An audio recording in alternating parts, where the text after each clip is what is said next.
গোবর্ধন পূজা হয়েছিল যখন কৃষ্ণের বয়স ৬ বা ৭ বছর। সেই সময়ে তার পিতা ইন্দ্র পূজা করতে চেয়েছিলেন। ইন্দ্র হলেন দেবরাজ, মেঘ ও বৃষ্টির নিয়ন্ত্রক। ব্রজবাসীরা ভালো বৃষ্টি পেতে তার পূজা করতে চাইছিলেন, কিন্তু কৃষ্ণ বললেন ইন্দ্রের পরিবর্তে গোবর্ধন পর্বতের পূজা করা উচিত। তিনি এ কাজের দুটি কারণ ব্যাখ্যা করলেন।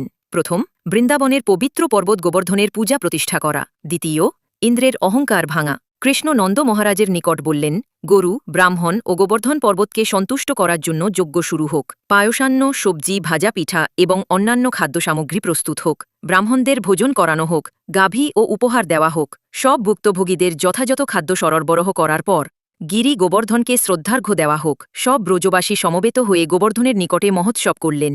এ সময় ইন্দ্র ক্রোধান্বিত হয়ে প্রবল বৃষ্টি চালালেন।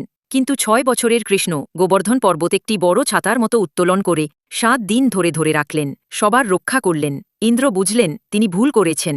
কৃষ্ণ সাধারণ বালক নয়, তিনি পরমেশ্বর। তিনি কৃষ্ণের চরণে পড়ে ক্ষমা চাইলেন। এই লীলা দেখিয়ে কৃষ্ণ শিক্ষা লাভ করালেন। প্রকৃত শক্তি ও করুণা কেবল ভক্তি ও নম্রতার মধ্যে নিহিত।